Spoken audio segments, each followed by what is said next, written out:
Hello, my name is Austin Habich, the founder of Think Catholic, and you're listening to the Summa podcast, where we study St. Thomas Aquinas' Summa Theologiae in a way simple and insightful for anyone to understand. The Summa podcast is brought to you by Think Catholic. Taking 2 questions of the Summa a day, we'll seek to summarize St. Thomas's responses, discovering the brilliance of Aquinas and his Catholic faith. This is day 39. So let's get started. We're covering today questions 75 and 76 of the Prima Pars, that is, on man, who is composed of a spiritual and corporal substance, and in the first place concerning what belongs to the essence of the soul and the union of body and soul. The translation that I always use in these podcasts is the Second and Revised Edition, translated by the Fathers of the English Dominican Province, and so here we go. As we dive into this new section on man, on his soul and body, I would like to preface it by saying that the evidence for the soul's existence is sufficient both from the perspective of faith and reason considered separately, but even, it seems today, from the secular scientific world. For example, from that 2022 report from NYU Health on what happens after death. So NYU Langone, accumulating, according to them, the findings and research from their institution along with Harvard University, Baylor University, the University of California, Riverside, the University of Virginia, Virginia Commonwealth University, the Medical College of Wisconsin, the University Hospital Southampton, and King's College London, among others, found that upon death, a human being should expect the following things. A. Separation from the body, with a heightened, vast sense of consciousness and recognition of death. B. Travel to a destination. C. A meaningful and purposeful review of life involving a critical analysis of all actions, intentions, and thoughts towards others. And then D. A perception of being in a place that feels like home. And I would like to add that even for those who go to hell, as Gloria Polo experienced, she's a very well-known Catholic speaker. She was hit by lightning in the 90s and now travels telling her experience of judgment after death. Even she noted that last point recorded by NYU, that before descending into hell, she experienced this warm, homely embrace by God after dying, even though in her case it was an embrace goodbye. All that to say that the health sciences are beginning to have to reconcile their field with the increasingly apparent immortality and immateriality of the human mind, a faculty of the soul. Lastly, before we get into the Summa and the evidence of the soul from reason alone, here is the relevant declaration from the Catholic Church on the soul as defined by the Council of Vienna in the 1300s. Furthermore, with the approval of the above-mentioned sacred council, we reprove as erroneous and inimical to the Catholic faith every doctrine or position rashly asserting or turning to doubt that the substance of the rational or intellective soul truly and in itself is not the form of the human body, defining so that the truth of sincere faith may be known to all, and the approach to all errors may be cut off, lest they steal in upon us, that whoever shall obstinately presume in turn to assert, define, or hold that the rational or intellective soul is not the form of the human body in itself and essentially must be regarded as a heretic. So the soul is the form of the body. And for what form means, see again episode 34, probably 23 and 24 as well. But with that, we now turn to the explanation and defense of that definition by St. Thomas Aquinas, which we will do quite swiftly because we have about 16 articles in this episode. Article 1, whether the soul is a body. Is the soul material, a material thing like hydrogen? Aquinas responds, to seek the nature of the soul, we must premise that the soul is defined as the first principle of life of those things which live, for we call living things animate, i.e. having a soul, and those things which have no life inanimate.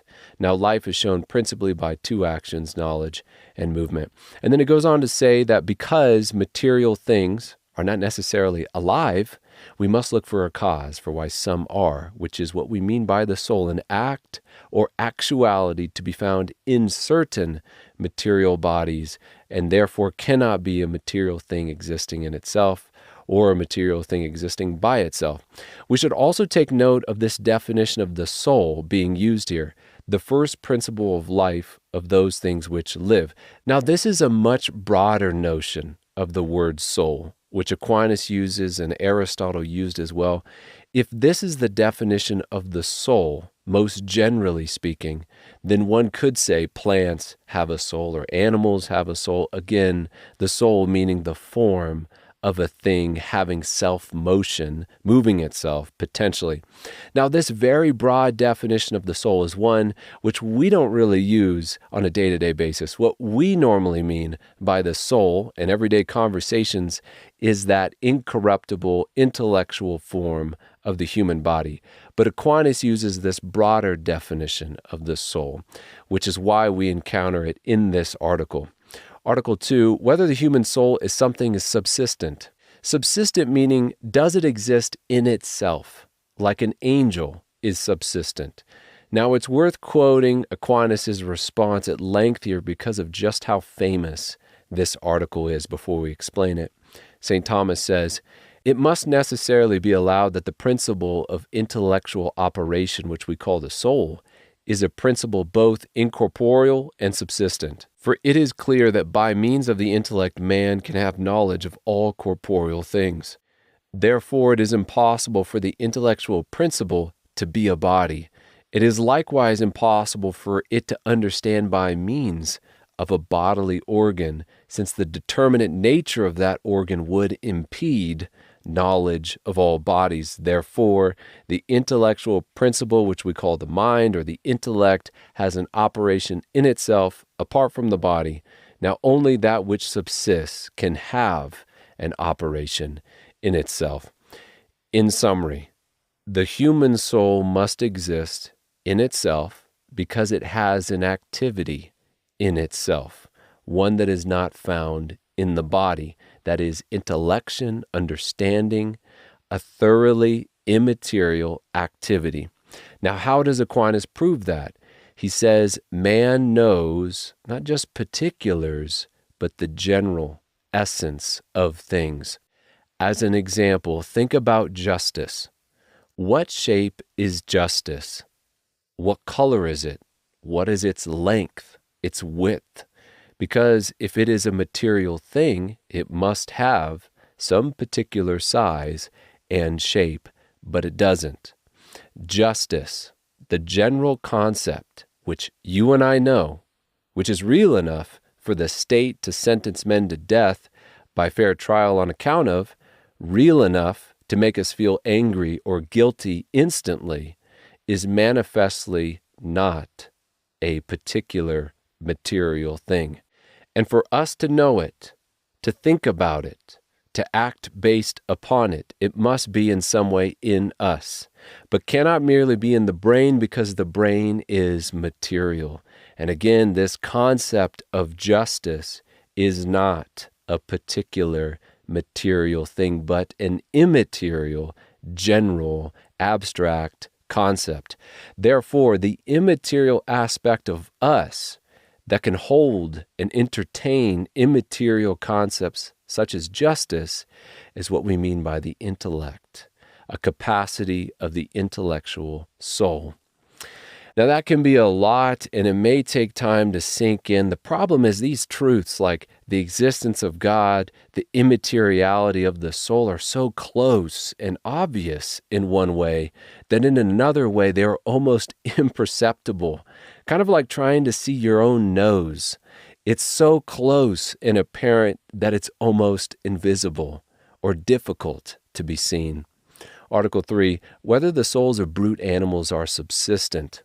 What about the soul of the dog? Does it exist in itself, or does it exist merely and entirely in informing the material of its own body and nothing more? St. Thomas writes, the sensitive soul has no in itself operation of its own, and that every operation of the sensitive soul belongs to the composite, or the body.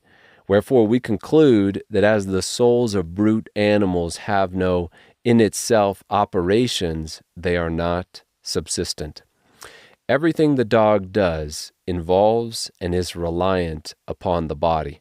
And since its soul has no activity apart from the body, there is no reason to think that its soul has any existence in itself without the body. Article 4, whether the soul is man. Are you a ghost in the machine? Are you using your body, but not the body, just a soul? And this is the evil of our day, imagining that you and I are not our body, and therefore we can define our body or use our body in any number of arbitrary, contrary to common sense ways. To this, St. Thomas responds, sensation is not the operation of the soul only, since then sensation is an operation of man, but not proper to him. It is clear that man is not a soul only, but something composed of soul and body. What that means is, just as you take the you that thinks to be you, so too we take our imaginings, our feelings, our sensations to be ours as well, just as our thoughts are. In other words, we consider ourselves not to be angels, which we're not, but rational animals, which we are, a body-soul composite, which will become increasingly clear as we go through the remainder of these articles. Article 5, whether the soul is composed of matter and form. And I will save the deeper discussion on matter and form for question 76 within this episode. But again, one could return to episode 34, 23, 24 for a discussion on these terms as well. But to answer this article, it is sufficient to say that if the soul itself was material, it could not grasp the general, universal, immaterial essence of things, because you have never run into the general idea of dog walking down the sidewalk. All dogs must be particular dogs, and the same goes for all other material things. Aquinas then takes that thought and adds to it one more to bring us to his conclusion. And that thought is, everything that is received according to the manner or the mode of the receiver, which sounds complicated, but hopefully a couple examples will make it easier to grasp. As an example, if yourself and a blind man are staring at a blue wall, you receive or see it as blue, but the blind man does not because the wall is different, but because the sense of sight in you and the blind man is different. Another example, a priest gives a homily on transubstantiation, and you understand it, but your Hindu friend does not understand it, not because the homily was different for each of you, but because the listener of that homily is different. You look at the Summa along with your dog, and you are able to grasp the concepts behind the ink scribbled on the page because you have the capacity for conceptual abstract thought, precisely because your mind is not material. But the dog cannot grasp those concepts because it is entirely material. Whatever is received according to the manner of the receiver. You receive immaterial concepts, which means the intellect cannot be composed of matter and form. Article 6, whether the human soul is incorruptible. Does the soul go on after the body dies? As Blessed Job says, if a man dies, shall he live again? All the days of my service I would wait. Till my renewal should come, you would call, and I would answer you. You would long for the work of your hands. St. Thomas says, but it is impossible for a form to be separated from itself, and therefore it is impossible for a subsistent form to cease to exist. Water is made up of the raw matter, pure potency or energy, as Heisenberg calls it, as informed by some particular form. And so to destroy it, we need only affect the material until it loses that form and becomes something else, namely hydrogen and oxygen distinctly. But since the soul is immaterial, existing in itself and has an immaterial operation, which is not the work of the body, then even when a man's body is destroyed, this form of the body, the soul, will just go on existing and operating. However, for sure, in an estranged, not ideal way, since we do receive knowledge through the senses, but it will continue similar to how angels, which are immaterial things, cannot be taken apart or destroyed. They exist in themselves, like the soul does, and both must necessarily continue. Article 7, whether the soul is of the same species as an angel. And we can see why this article would naturally follow the last one, because the last one demonstrated the human soul is incorruptible, kind of like angels are, yet we are not angels, which is what Aquinas wants to make sure we understand. In this article, he writes, things which have different natural operations are of different species. But the natural operations of the soul and of an angel are different. Therefore, the soul and an angel are not of the same species. Angels receive knowledge naturally by the infusion of God. That's how they are made to think. We receive knowledge by abstracting the essence of things from the natural world. That's how we are made to think. Therefore, humans and angels are different kinds of things, different species. And with that, trying to keep this episode within our usual time, we turn to question 76, the union of the body and soul. Article 1, whether the intellectual principle is united to the body as its form. Now, as we've said in previous episodes, what do we mean by matter? We mean that absolute bottom of all material things that doesn't even exist actually, but only potentially, whether it be called energy like Werner Heisenberg, our Nobel Prize winner in physics, who we've been quoting along the way, called it, or matter as we call it, because that's what Aristotle and Aquinas called it. Whatever it happens to be called, this bottom of all material things, this potential existence is going to need some cause for it coming into actual existence and for why it exists in some particular way. This cause is the form. It is the innermost structure of a material thing that causes that raw potential existence, whether it be called energy or it be called matter, to actually exist, and to exist either as a stone, plant, animal, or us. Our form, the informing, structuring principle making our material body to exist actually, and not just as raw energy or raw matter, is what we mean by the human soul. St. Thomas writes, nothing acts except so far as it is in act, wherefore a thing acts by that whereby it is in act. Now it is clear that the first thing by which the body lives is the soul. And then we receive an incredible amount of text from Aquinas defending that position against what we have been calling already the ghost in the machine notion of the soul. That the soul is not the form of the body, but just a part of it. Aquinas says, if your soul is not the form of the body, then why is it so reliant upon it?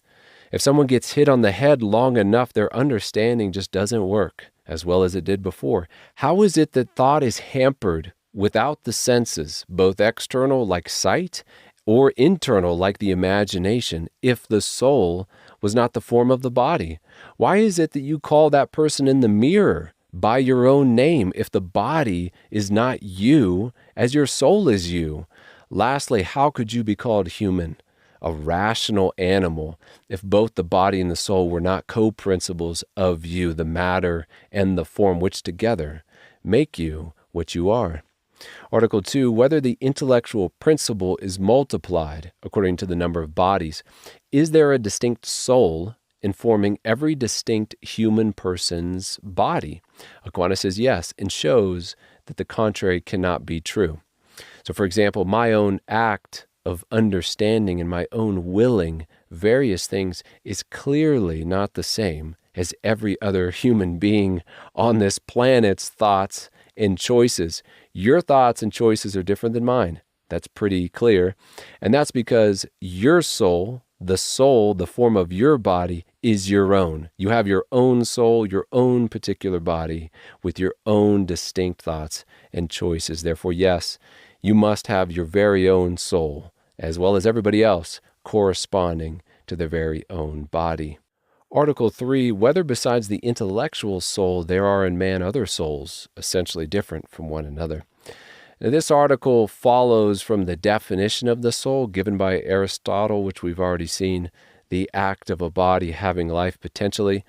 Are there multiple souls in man, since in man there are multiple and varying capacities, some of which we share with the brute animals like sense, some of which we share with plants like the capacity to take in nutrition and grow? Yet, to respond to our article, Aquinas responds in the negative, because for a thing to exist, it must be one thing. An existing thing must be undivided in itself, divided from other things for it to even be called a thing at all. Think about your phone. If it didn't have boundaries and a unity within those boundaries, it would not be its own thing, separate from the stuff around it. Think about our country. It has parts for sure. It is divided into states, those states into counties, those counties into cities, etc. But for it to be a country at all, to be one country, it must have some unifying principle. Let's call that the federal government. So too, the thing that makes you one person of all the immaterial, material components of you, like the federal government makes the states around us to be one country, is the soul. It must be one soul for you to be one thing, just like we must have one federal governing body to make all of these states one thing, for the U.S. to be considered one country.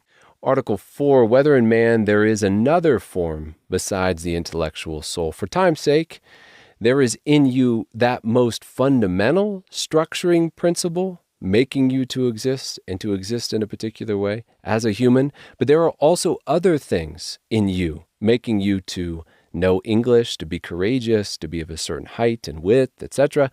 The first is what we call the intellectual soul. That's your substantial form. These other forms that modify that form we call your various qualities, quantities, relations, etc. These other things we call forms or real aspects of you, but as within the one overarching substantial form of you. That is the soul informing the material of your body. That's also why when you die and the soul ceases to inform the body, these lesser varied forms which were in the soul already then come to the forefront, taking its place in a lot of ways, making your body no longer substantially human, but now all those other lesser things that your body will decompose into. Article 5, whether the intellectual soul is properly united to such a body. Is the human body the right kind of thing for the human soul? St. Thomas says that it is because humanity is at the bottom rung of intelligent things. And so it's fitting that we would have to receive knowledge through the senses, which requires a body with the external and internal senses, and that we would have to reason our way down from a fundamental premise to its logical conclusions as well. Both require a body susceptible to sense and physical change, and that is indeed, in fact, the kind of body that we do have. Article 6, whether the intellectual soul is united to the body through the medium of accidental dispositions. There's a lot of philosophical jargon here, but the gist of it is, do qualities, the various quantities, your various relations of a thing come before its actual existence? And the answer is no. Raw matter must first come out of potential existence into actual existence before any features, properties, qualities can follow upon that existence. And the cause of what would otherwise just be raw potential existence, now actually existing as your body, that is the soul. So to answer the question, we must say no, the soul is united to your body immediately as the first thing informing your body, and not through a medium of accidental dispositions. Article 7, whether the soul is united to the animal body by means of a body. St. Thomas responds, if, however, the soul is united to the body as its form, as we've already said, it is impossible for it to be united by means of another body. Wherefore the unity of a thing composed of matter and form is by virtue of the form itself, which by reason of its very nature is united to matter as its actualizer. nor is there any other cause of union except the agent which causes matter to be in actual existence. And for time's sake, we will keep moving. Article 8, whether the soul is in each part of the body. Augustine says that in each body, the whole soul is in the whole body, and in each part is entire. Then St. Thomas explains, since the soul is united to the body as its form, it must necessarily be in the whole body, and in each part thereof. A proof of which is that on the withdrawal of the soul, no part of the body retains its proper action. So when you die, it's not like a part of you changes, only the ghost within the machine. When you die, the entire body begins a process of decomposition. Now, it's true, of course, that we can pull out a man's heart, transplant that material into another man in a way that it continues to work, but it's also true that when you die, when the soul ceases to inform the body, the whole thing begins to crumble. As Dr. Sam Parnia from NYU Health, the published expert on what happens when you die, wrote, during the last decade, we've realized it's only after a person has died that the cells inside their body, including the brain, begin their own death process. And he will go on to say much more about that, but the point is that everything about your body begins to die once you have died, or the soul ceases to inform that body, which indicates that your soul is influencing each part of your body at every moment. Which concludes the first of many, many episodes on the soul and the body of man. And for a very impressive recent resource proving the existence of the soul, the immateriality of the mind, I would refer the listener to Dr. Ed Fazer's new book titled Immortal Souls. We have just finished covering questions 75 and 76, that is, on man who is composed of a spiritual and a corporal substance, and in the first place concerning what belongs to the essence of the soul and the union of body and soul. My name is Austin Habish with Think Catholic, and I cannot wait to see you tomorrow